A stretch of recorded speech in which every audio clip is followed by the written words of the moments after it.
Hey guys, as you know, I have been testing a lot of foundations since the new year. It's not even the end of January yet, and I've tested 6 different foundations. So I thought I would do this roundup video because many of you have been asking me, can I compare it with this, or which one would I recommend getting? And I'm gonna rank these, but it's a very loose ranking because there are, I guess you could say, some occasions I would prefer one foundation over the other, but there are some that I just don't like at all.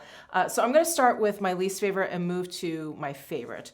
So I'm going to start with the Dior Forever Skin Glow Foundation. So Dior reformulated their 2 Forever foundations, the Skin Glow and their straight up Forever foundation.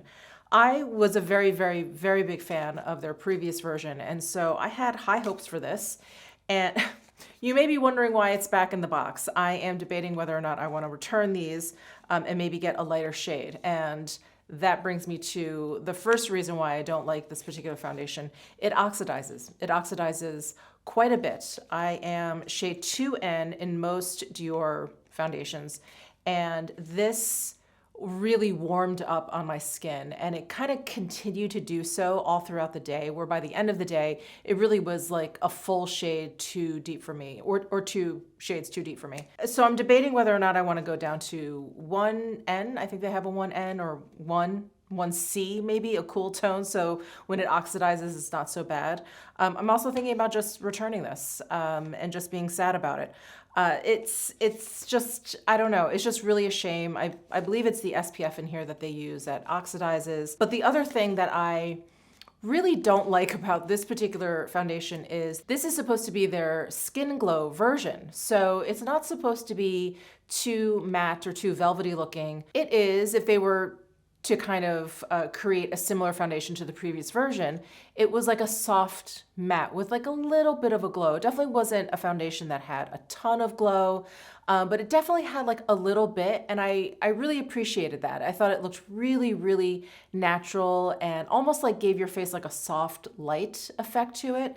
This was matte. This was just a very matte, sort of flat sort of finish. There was like a little bit of radiance, I guess you could say, to a little bit of shine to it, but there wasn't any softness to it. And so I didn't like the finish. I didn't like the fact that it oxidized. And this version has SPF 15. The previous version, I think, had 35. And that's definitely not a big deal to me. I put SPF down as the last step of my skincare before I put down foundation. So it's not really a big deal. But with the lowering of the SPF, I really thought that oxidization was not going to be a big deal. It was actually worse than their previous version, and I do know that the previous version of these Forever foundations, there was, at least on my skin, there was a little bit of oxidization, but it was okay. It wasn't that bad. This I can't get away with. Like I said, by the end of the day, it's just a completely different shade. So very, very disappointed in these reformulated foundations from Dior, which brings me to the next foundation that I have been testing out. That is my second to least favorite foundation in this list here, is the Dior Forever foundation. And the reason why I like this one a little bit more than this one is because it does have like a soft matte kind of finish, but that's what this foundation is supposed to have. It's supposed to have like a soft matte finish. And so I liked the finish of this. Maybe my expectations of it were properly set versus this one. But yeah, this one just seemed off. It wasn't even that it was a matte versus a soft glow kind of foundation.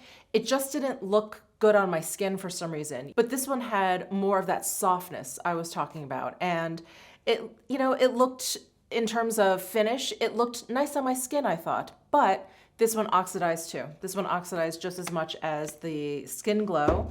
And for that reason, these 2 at the bottom of this roundup list. So the rest of these foundations I actually really enjoyed, and it was difficult for me to figure out how to rank these. Anyway, I'll talk through it and you'll see. You'll see why this one is the next on my list. Here is the NARS Light Reflecting Foundation. And I do have it in the shade Deauville, which is L4. This was not the right shade for me, but that I'm not taking into consideration when I talk about these foundations. This had a medium coverage, for me. It had a medium coverage. I feel like when I first put it on, I got a light medium coverage. And when I put on another like light layer of it, I got a medium coverage, which is what NARS states this foundation has or should have. I definitely like it with a light medium coverage. I like applying this foundation with just like one light layer for many reasons. One, that's just my preference. I like a lighter coverage foundation. But two, this foundation I felt when first applied, it looked a little heavy on my skin. It looked a little makeup-y, where it was like a little bit obvious. And I think I mentioned this when I did a review of it. It looked a little bit obvious, like around my mouth and around my jawline. I guess maybe that's where I put more of it. But it does settle and it does set down. And once it sets down, it looks really beautiful on the skin. But there is that time. I mean, it takes about, I want to say it looked great after about an hour or two, which is kind of cool. But at the same time, like there was that hour or so where it looked a little bit cakey on my skin. So I have tried it also, like I mentioned, just with one light layer, which is my preference. It has a light medium coverage that way. And yeah, I just really enjoyed it that way more than what they basically suggest, which is the medium coverage. What I will say also is that with this foundation, I felt like I had to powder it. I didn't have to powder it down heavily. I don't feel like I had to powder. Once I powdered to set it down, I don't feel like I had to powder it throughout the day. It wasn't like it just got really, really greasy or anything, but I did feel like I had to powder it. It set down, but it needed a little bit of help in terms of setting down. And I have dry skin and I'll use powder. As you guys know, I love loose powder. I'll use powder. It's not a big deal. But if I have a foundation that does not need to be set down with powder, that is definitely going to be a preference of mine. And this one, I felt like I had to set it down with powder. But anyway, this looked beautiful on the skin. It just didn't beat out the remaining three, and I'm sure you guys can guess what these three are. So moving on to the next foundation is one that I just tested out for you, or most recently tested out for you. This is the Shiseido Synchro Skin Self-Refreshing Tint. It has SPF 20, and this is really, really beautiful on the skin. It has a very light coverage. It is just that. It's very refreshing. It's just a tint. And so this is definitely in my wheelhouse. This is definitely a Michele type product. I would say that the only thing that the other two foundations that I'm going to mention beat this one out on is the finish. I feel like the other two have a very natural kind of radiance, where this one was just very, it's just very skin-like, but so it didn't really like do anything for my skin. It didn't give me that kind of like lit from within. This is just a very, and I don't want this to come out the wrong way, but this is just a very basic foundation. I think this is great if you just want to throw something on, if you want to throw something on with SPF, or if you want to use an SPF that just has like a little bit of a tint, that kind of idea, I think this is perfect for that. And it really is very refreshing on the skin. When I was applying it, it felt very cooling and it felt very moisturizing in that kind of way, in that kind of like nourishing way where my skin was kind of like drinking it in. So those are definite pluses for this. And I really, like I said, these last four that I'm talking about, these last four bases, I really, really enjoy. They're very, very close. So this is number 3 on my list. So the last two foundations I want to talk about, I mean, they're pretty much tied for first place, but if I had to pick, a ranking situation here, the number 2 spot would go to the number 1 Day Chanel foundation. I have the shade B20, and I love this foundation. It has a light medium coverage. It looks so natural on the skin. This is definitely one that I have been reaching for quite a bit ever since I got it. There's a little bit of fragrance, but it has a great texture. It sits well on my skin. It wears really, really well on my skin. I feel like it didn't, break up or look kind of crazy by the end of the day. Like it just is really beautiful and just easy to use, easy to wear. I just really, really love this one. Lovely finish, lovely application, like the whole thing. But as you guys can probably guess, this is my number 1 foundation. This is the Charlotte Tilbury Beautiful Skin Foundation. I do have it in the shade 2 Neutral, and that's what I have on my skin today. There's just something very, very filtery about this foundation.